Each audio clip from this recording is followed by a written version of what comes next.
राम राम जी। आत्म मंथन में आपका स्वागत है। अब मैं आपको मूलांक 7 वालों के बारे में बताने वाली हूँ। स्प्रेड क्या कहता है, अच्छा कहता है तो आगे बढ़ जाओ, नेगेटिव कहता है तो मैं हूँ ना आपको मोटिवेट कर रही हूँ, आपको समझा रही हूँ, आपको बता रही हूँ किस तरह से आपने आगे बढ़ना है। ठीक है। अब आपको मैंने मित्र शत्रुओं को कैसे हैंडल करना है वो समझा देना है।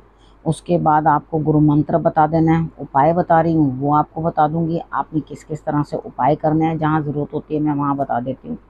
गुरु मंत्र आपको मोटिवेट करता है, बताता है एक्चुअली कि what is the moral of the story. ठीक है, तो रिजल्ट भी आपको जो है वो पता चल जाता है कि मुझे आखिर करना क्या है, क्या चीज़ जो है मुझे मेन जो है मुझे ध्यान रखनी चाहिए। अब उसके बाद बात कर लेते हैं कि आपको क्या जो है चीज़ें आगे भी अपने लिए करनी है। देखो, क्वेश्चन पूछना है आपने तो क्वेश्चन भी आप प्रश्न जो है वो आप पूछ सकते हो। अब यहाँ पर उसके लिए आपको करना क्या है, सब्सक्राइब, कमेंट, लाइक। ठीक है, उसके बाद लगातार कमेंट्स करते रहो। और आप कमेंट्स करते रहोगे तो आपके लिए जो है क्वेश्चन पूछना ईजी हो जाएगा। अब क्योंकि सबकी बारी आनी है तो आपको अगर नेक्स्ट क्वेश्चन कुछ पूछना है तो उसके लिए आपको वेट करना पड़ेगा। ठीक है, अब यहाँ पर बात कर लेते हैं मंडे की। मंडे वाले दिन मुझे ऐसा लगता है आप कुछ सीखते हुए, नया कुछ हासिल करते हुए दिखाई देते हो यहाँ पर। तो इधर आपके लिए क्या स्थिति बनती है, जीत। ठीक है, आपने सीखा कुछ, विन विन सिचुएशन है, आपने सीखा और उस चीज़ के अंदर आपने काम किया तो आपके लिए जो है जीत बनती हुई दिखाई देती है। ठीक है, आप जीतोगे, आप रिजल्ट अच्छा है तो सेलिब्रेट करो। अगर कुछ सीख कर, नया कुछ प्राप्ति करके आपको जीत प्राप्त हो रही है तो क्या दिक्कत है। ठीक है, बहुत अच्छा दिन है आपके लिए। मगर ईश्वर को आपने, भगवान जी को जो है, शंकर भगवान को आपने जल जरूर चढ़ा देना है। ठीक है, उनको जल चढ़ाओगे तो आपके लिए रिजल्ट्स और भी अच्छे आएंगे। ट्यूसडे की बात कर लेते हैं। ट्यूसडे वाले दिन देखो, आपके ऐसे कुछ बाहर के रिलेटेड कोई ना कोई काम है जो अभी आपका कंप्लीट नहीं हुआ। तो यहाँ पर आप करोगे क्या, थोड़ा सा ब्रेन लगाना है और बाकी हिम्मत भी लगानी है। दिमाग लगाया, थोड़ी मूवमेंट लाए अपने काम के अंदर तो आपका काम जो है वो बनेगा, नहीं तो अटक जाएगा। तो यहाँ पे किसी के साथ की भी ज़रूरत है, सपोर्ट की भी ज़रूरत है। तो यहाँ पर वो सपोर्ट भी ले लेना, यानी कि अगर कोई आपके काम में मदद कर सकता है तो आप उसकी मदद भी ले लेना ताकि आपका ये काम जो है पूरा हो जाए। अब बात कर लेते हैं हम वेडनेसडे की। वेडनेसडे वाले दिन मुझे ऐसा लगता है यहाँ पर स्थिति कुछ इस तरह की है कि यहाँ आप कुछ भी नहीं कर रहे, बस भाग्य आपका साथ दे रहा है। यानी कि आपने अपनी तरफ से कोई भी इनिशिएटिव नहीं लगाया, यहाँ भाग्य का साथ मिलेगा और आपके काम जो हैं आगे की तरफ बढ़ेंगे। ठीक है, यहाँ सपोर्ट मिल रही है, सिस्टर से सपोर्ट मिल सकती है आपकी, बहन, बुआ, बेटी, किसी से भी सपोर्ट मिल सकती है, किसी लेडी से मिल सकती है। तो यहाँ पर आपका जो प्लान है, जो भी कुछ आप प्लान कर रहे हो उसके अंदर बढ़त होती हुई दिखाई, लेकिन आपका अपना इनिशिएटिव कुछ भी नहीं है। तो ये भाग्य का ही सपोर्ट मिल रहा है। तो शुक्रिया करिए ईश्वर का कि मैंने उसके अंदर कुछ भी नहीं किया तो भी मेरे लिए रास्ता बन रहा है। वेडनेसडे वाले दिन भाग्य का कुछ ना कुछ आपके पास चला आ रहा है। अब बात करते हैं थर्सडे की। थर्सडे वाले दिन मुझे ऐसा लगता है यहाँ पर स्थिति कुछ इस तरह की बनती हुई दिखाई देती है कि आपके लिए बहुत अधिक कोई कमी नहीं है, हर चीज़ है आपके पास। लेकिन इतना होने के बावजूद भी आप अपना दिमाग नहीं लगा पाओगे। आप अपने आप को इतनी जल्दी किसी ऐसी चीज़ में ड्रैग कर लोगे जहाँ पर आपके लिए खतरा है। तो थोड़ा ध्यान रखना इस दिन कि भाई आपको क्या करना है, क्या नहीं करना। तो यहाँ पर आपने धर्म स्थान पे जो है झंडा लगा दो, केले चढ़ा दो, गुरु को किसी भी प्रकार से जो है आप धन्यवाद कर दो, पीला वस्त्र दे दो, पीले फूल दे दो, पीले फ्रूट्स दे दो, मतलब वॉट एवर आप कुछ भी कर सको, पीली मिठाई दे दो। तो आपने धर्म स्थान की तरफ ज़रूर कुछ ना कुछ करना है। ठीक है, क्योंकि यहाँ आपके लिए कुछ ना कुछ नेगेटिव, कुछ आपके पास कमी नहीं है किसी भी चीज़ की, लेकिन कोई ना कोई छल कपट धोखा आपके साथ होता हुआ दिखाई देता है। उससे बचने के लिए ये उपाय आपको ज़रूर करना है।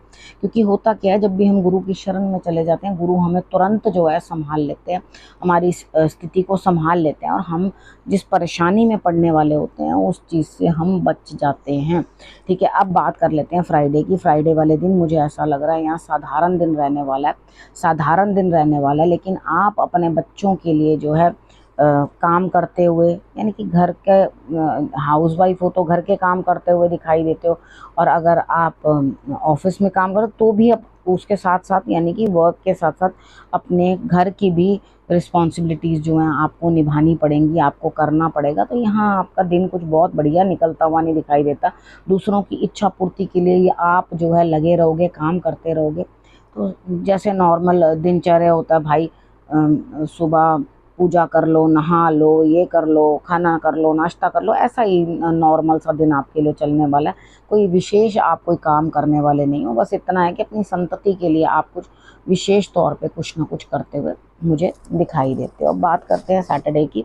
सैटरडे वाले दिन मुझे ऐसा लग रहा है आप समझदार बनते हुए, आपको इस तरह से लग रहा है कि हाँ कहीं ना कहीं से कुछ धन मुझे प्राप्त हो सकता है, किसी ना किसी से कोई सपोर्ट प्राप्त हो सकती है। तो यहाँ पर कोई डार्क कम्प्लेक्शन का थोड़ा सा, मतलब बहुत गोरा इंसान नहीं, थोड़ा डार्क कम्प्लेक्शन का जो आपके फेवर में आके काम कर सकता है। तो आप समझदारी दिखाओगे और अंडरस्टैंड करोगे कि हाँ भाई ये बंदा जो है मेरे लिए काम कर रहा है, तो उससे लाभ उठाओ, कोई दिक्कत नहीं है। उसकी अपने किसी फील्ड में जहाँ का भी वो थोड़ा अपनी पकड़ रखता है अपने किसी फील्ड के अंदर, वो आपकी पूरी मदद करने को तैयार है। लेकिन आपने यहाँ पे अहंकार नहीं दिखाना, अपनी समझ दिखानी है कि देखो समझदारी के साथ वो इंसान भी आपकी मदद करने के लिए तैयार खड़ा है, वहाँ से आपको मदद मिल सकती है, आपको लाभ हो सकता है, तो व्हाई नॉट टेक इट, ठीक है ना। वहाँ से उनसे लाभ क्यों ना ले लो।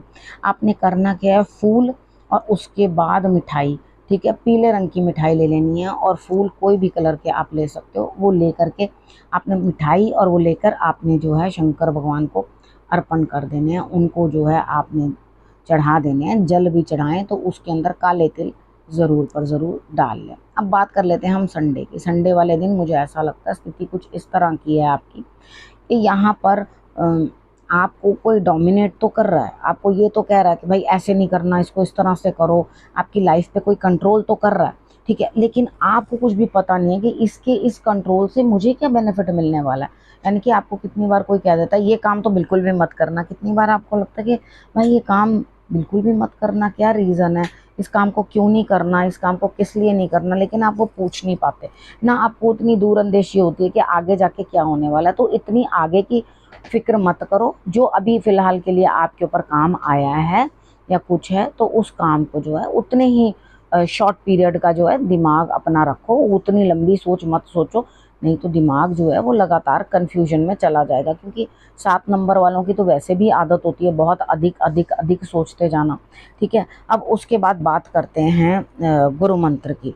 यहाँ गुरु मंत्र में आपके लिए एक नया जो है शुरू होने वाला है, कोई काम में भी, कोई रिलेशनशिप में भी, कोई बिजनेस में भी, कोई काम या किसी के लिए कुछ आपको करना हो, व्यापार मुझे ज़्यादा जो है दिखाई देता है, या प्रेम मेरे को दिखाई देता है, उतना जो है आप करोगे। लेकिन मैं ये चीज़ आपको बताऊं कि कुछ चीज़ें ना हमें अंडरस्टैंड करनी पड़ती हैं, समझना पड़ता है। देखो अगर हम ठीक तरह से अपना दिमाग नहीं लगाएंगे और एक इंसान को जैसे रिस्पेक्ट की बहुत आदत है, ठीक है, तो वहाँ उसको उसको अगर रिस्पेक्ट ना मिले ना, आप उसको भोजन नहीं दोगे चलेगा, ठीक है, आप उसको कहोगे कि आज खिचड़ी खाना चलेगा, तो लेकिन अगर उसके सम्मान में कहीं कमी कर दी तो वहाँ पर उससे वो बर्दाश्त नहीं होगा। तो यहाँ मुझे ऐसा लगता है कि आप अपने आप को कहीं ना कहीं किसी परेशानी में पाओगे, तो बेहतर है कि अगर कोई आपका रोमांस के रिलेटेड भी कोई नई जो रिलेशनशिप स्टार्ट होने वाला है, तो उधर ये ध्यान रखना कि वो झुक कर नहीं बनाना, अपने आप को गिरा कर नहीं बनाना, ठीक है। तो यहाँ पर अपनी रिस्पेक्ट रहनी चाहिए। हालांकि यहाँ पे एक नया साइकिल शुरू होता हुआ मुझे दिखाई दे रहा है कि हाँ, जहाँ अटका वटका पड़ा था या कोई काम अटका हुआ था, उधर से आपको एक न्यू बिगिनिंग मिलती हुई दिखाई देती है। लेकिन अपने आप को ईश्वर के साथ उतना कनेक्ट रखना ताकि जो है आपके लिए स्थितियाँ बेहतर हो सकें। आपको अपने ऐसा कोई काम नहीं करना जिससे आप अपना इज्जत से जो है कमज़ोर हो जाओ, ठीक है। अब हम बात कर लेते हैं, मीनू जी का क्वेश्चन है, वो अपनी बिटिया के लिए पूछ रही हैं कि मेरी बिटिया को बहुत ज़्यादा ब्रेन में जो है कोई दिक्कत आई थी, कोई परेशानी आई थी, तो क्या वो ठीक हो जाएगी। तो यहाँ पर मुझे ऐसा लगता है कि हाँ डेफिनेटली पास्ट में ये चीज़ थी कि उनको ब्रेन से रिलेटेड कुछ ना कुछ समस्या हुई थी, कुछ ना कुछ दिक्कत हुई थी, और अभी भी कोई उनकी हेल्थ मेरे को बहुत अच्छी दिखाई नहीं देती। अभी ये हेल्थ मतलब इस तरह की है कि बॉडी के अंदर वीकनेस है, ठीक है, कहीं ना कहीं बोन्स में कुछ ना कुछ दिक्कत दिखाई देती है, और कहीं ना कहीं एनर्जी लेवल ज़ीरो, ठीक है, ये दिखाई देता है। और जिधर भी वो अभी मुझे लग रहा है कि रह रही हैं, या जहाँ पर भी वो है, वो कोई ठंडी जगह है, ठीक है, वो ठंड उनसे बर्दाश्त जो है होती नहीं है, ठीक है। यहाँ पर इस तरह का हिसाब किताब जो है मुझे दिखाई दे रहा है। तो अभी क्या होगा, मुझे लगता है कि आगे ये सब चीज़ें ठीक हो जाएंगी। उनको खुद को अपने आप को ही हैंडल करना पड़ेगा, अपने आप को ही मैनेज करना पड़ेगा, क्योंकि वो बहुत सर्द एरिया में रहने के लायक उनकी बॉडी नहीं है। उनको थोड़ा नॉर्मल सा टेम्परेचर चाहिए, क्योंकि यहाँ पर वो जगहें भी बदलते हुए मुझे दिखाई देती हैं कि कभी वो एक नॉर्मल टेम्परेचर में आ जाती हैं, पहले ठंड में थी, अब नॉर्मल टेम्परेचर वाली जगह पे हैं, और उसके बाद एक ड्राई से एरिया के अंदर भी उनकी जो है मतलब जगह बदलती हुई मुझे दिखाई देती है। लेकिन ये अपने आप को उन चीज़ों से अपने आप ही हैंडल करेंगी, अपने आप ही अपने दम पे सब कुछ करने की कोशिश करेंगी। तो चीज़ें जो हैं आपको समझनी है किस तरह से चलेंगी और किस तरह से नहीं चलेंगी। लेकिन मेरे को लगता है कुछ ना कुछ आपका बच्चा जो है अपने आप को कंट्रोल करेगा। आप उसको मोटिवेट करो, उसको समझाओ। और मुझे तो उसके अभी हालांकि आपने मेरे से करियर के बारे में नहीं पूछा, तो मुझे करियर में भी ऐसा लगता है कि वो बेहतर ही करेंगी, और उनकी हेल्थ भी जो है आगे जाके ठीक हो जाएगी। उनको बहुत ज़्यादा कोल्ड क्लाइमेट जो है वो सूटेबल नहीं है, जहाँ उनके लिए थोड़ी नॉर्मल सा टेम्परेचर हो, सर्दी गर्मी सब जैसे हमारे इंडिया का होता है उस तरह का जो है आपको उनको उस माहौल के अंदर जो है वो रखना है। तो ऑटोमेटिकली उनकी हेल्थ भी अच्छी होनी शुरू हो जाएगी। ठीक है ना। अब इस विषय को यहीं करती हूँ समाप्त। अगले विषय के साथ फिर से आऊँगी। तब तक करना क्या है, रखना अपना और अपनों का बहुत अच्छे से ध्यान। अगले हफ्ते मेरे आने का करना इंतज़ार। तब तक के लिए नमस्कार।